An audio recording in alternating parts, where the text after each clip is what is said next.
the way I kind of came to, I guess, an abolitionist politic was definitely through Black feminist thinking. I was like lucky enough when I was a university student to be part of a symposium where Angela Davis and Gina Dent kind of reflected on their work specifically around abolition. And specifically this idea Gina Dent spoke about, like, how do we talk about women in prison without putting them in another kind of cage, right? Theoretically or otherwise.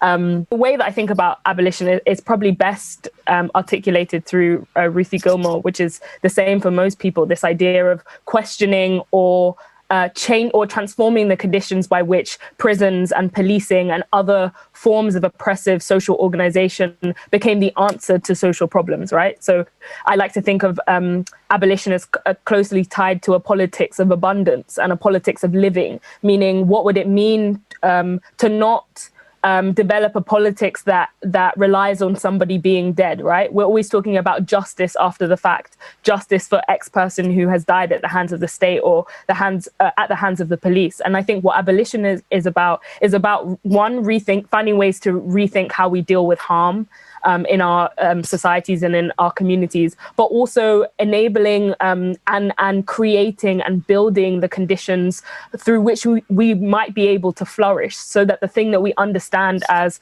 crime, the thing that we understand, those kind of discourses are rendered kind of impossible. So the prison becomes impossible in thought. No black kids will be in prison. No black kids. In 2010, approximately 70,000 juveniles were incarcerated in youth detention facilities alone. As of 2006, approximately 500,000 youth were brought to detention centers in a given year. This data does not reflect juveniles tried as adults. So let's stand together. Real shit.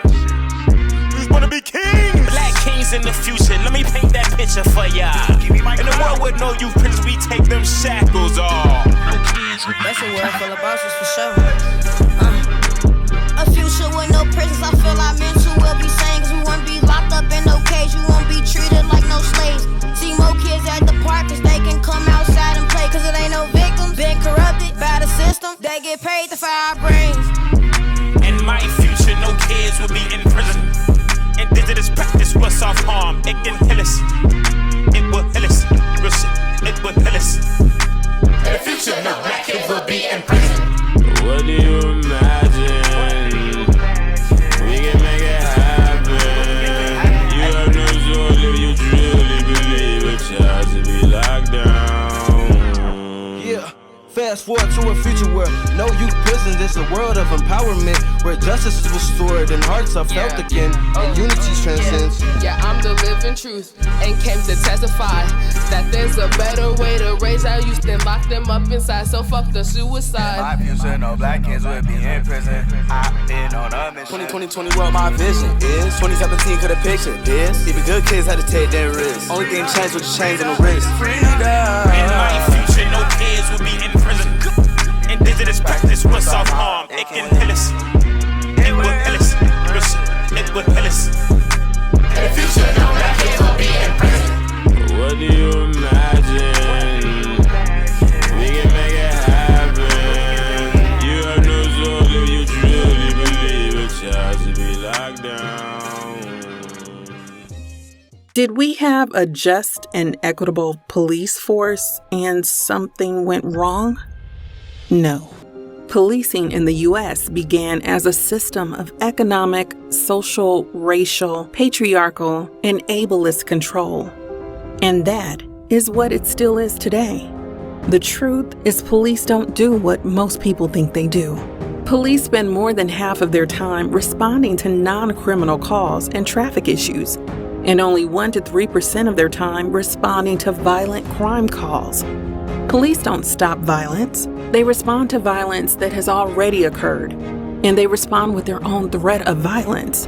And that response is not equitable. When people of color are involved, police often engage violently.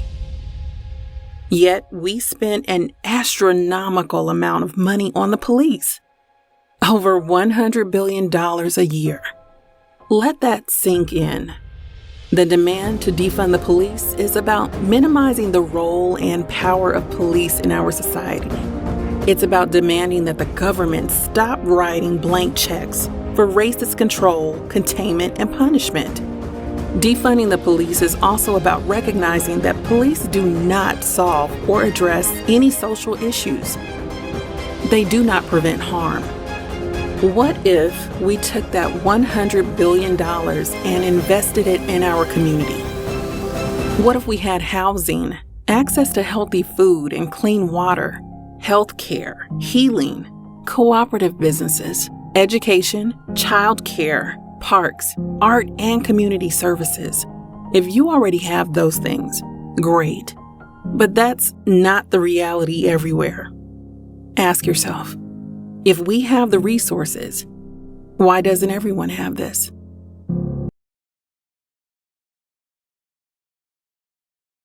And this links to something I've heard you talk about a lot, which is radical community healing. Yes. I think that links to that point of, the intra-community work that we need to be doing in order for this to actually impact what the things that we want to impact. Yeah. So can you speak to radical community healing and what that means when you mention that? Yes. So I really feel like sometimes when you say the words healing, people take it as soft or something that can't be defined. And you can't define healing for an individual, right? Like what you need and I need to feel whole is different. But I do believe that radical community healing are the things that we decide together as a community that our communities need. And I often compare it to when people who have come home from like drug rehab, and they're told you can't go back into the community where you were using drugs because you're liable to, use again or what have you. And I think about how many of us live and work and exist in the communities that we were harmed. That's right. Right? Because we have no choice. That's right. And how many of us not just have to live and exist and work in there, but we have to watch people actively not care, actively not keep us safe, right? And so our communities have to heal as well. It's not going to help for me to be whole as a person and be on a healing journey, and then I'm in this community where other people are being hurt around me, or I'm still vulnerable to being hurt again. We have to be radical about healing our communities, and that could look like laws and policies and all the rest of that, but that looks like also an unlearning. And when I think about intra-community, like you were talking about, we have so much unlearning to do in order for us to even think about the possibility of being whole as communities. What is freedom for you?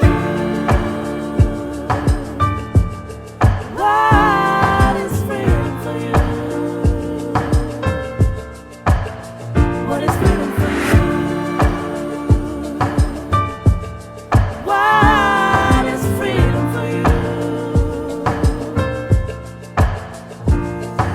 What it really means to be free when my voice has always been turned away. And in my daily days I have to be okay with all your questions about me. What it really means to be free when my dignity is not a human right. And the ocean's filled with black bodies, forgotten and without a name. Those who came before defied their fate,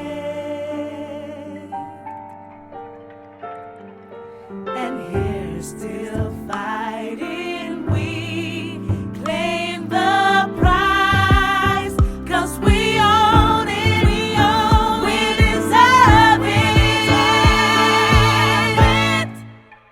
What is freedom for you?